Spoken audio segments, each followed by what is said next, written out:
ओम श्री साईराम मुझे कृष्णचंद्र शतपथी। प्रिय दर्शक बंधु मो चैनल को आपण मान स्वागत जनाऊँगी। प्रिय दर्शक बंधु आज जानिबा साप्ताहिक राशिफल 24 मार्च 2025 रु 30 मार्च 2025 ग्रह गति जोगु साप्ताहिक राशिफल आकलन करे।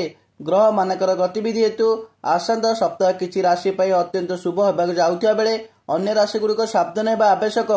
मेष राशि सप्ताह आरंभ में कौन गुरुत्वपूर्ण विषय निष्पत्ति नियो नहीं, नचेत यह क्षति घटाइब। स्वास्थ्य किछि मात्रा मध्यम हेब। व्यवसाय दृष्टिकोण भल संकेत अछि। चाकरी क्षेत्र बहुत भल अछि। शत्रु माने किछि क्षति घटाई पारिबे नहीं। प्रेमिक और प्रेमिका पई यह भल समय अटे। वृष राशि लोक स्वास्थ्य भल रहिब। घरे पिला मानक स्वास्थ्य भल रहिब।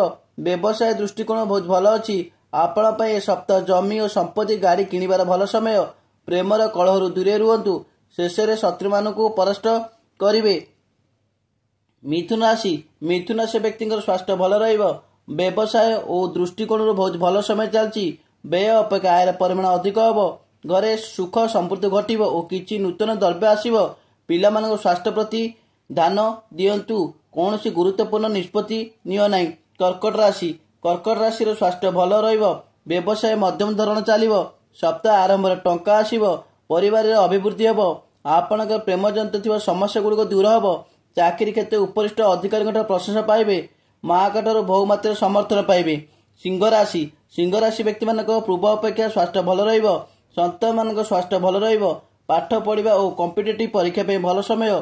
सप्ताह आरंभ में आपणकर पई बहुत भल समय। समाजर प्रशंसा पाइबे। व्यय अपेक्षा आय अधिक हेब। नूतन व्यवसाय आरंभ करिवे। चाकरी क्षेत्र भल समय।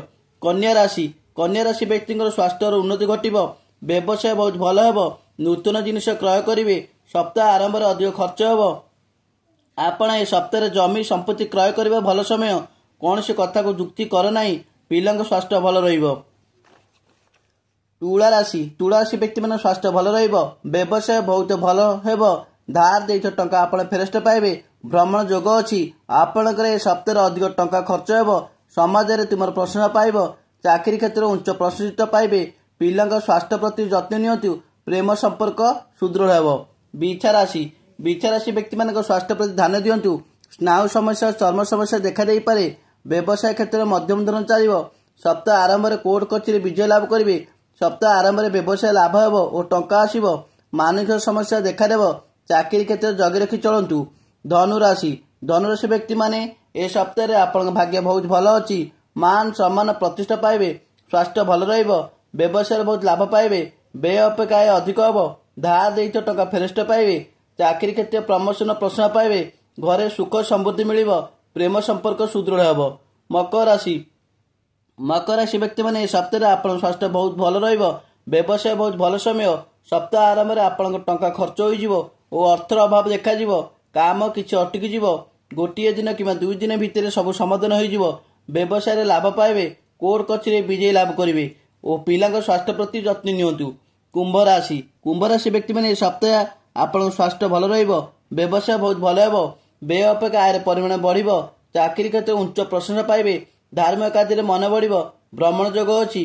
पिलांक स्वास्थ्य भल रहिब और बापा माँ को दृढ़ समर्थन पाइबे। आपण समाजर प्रशंसा पाइबे। मीन राशि व्यक्ति माने सप्ताह आपण स्वास्थ्य मध्यम धर रहिब। आपण स्वास्थ्य प्रति जत्न नियंतु। व्यवसाय मध्यम धरण चलिब। देखि चाहि खर्च करंतु। सप्ताह आरंभ में 2 दिन भितर आपण शत्रु प्रति सत्य रुहंतु। आपण कौनसी विषय निष्पत्ति नेला बेलକୁ भाबिచి नियंतु। पिलांक स्वास्थ्य प्रति ध्यान रखंतु। चाकरी क्षेत्र देखि चाहि चलंतु। जय जगन्नाथ। प्रिय दर्शक बंधु जदि मो भिडियोटी आपण मानक भल लागुथाए तेबे भिडियो रे लाइक देबे, कमेंट करिवे एवं भिडियोटी को शेयर कर देबे। आउ चैनल को सब्सक्राइब करने को भूलिबे नहीं। जय जगन्नाथ।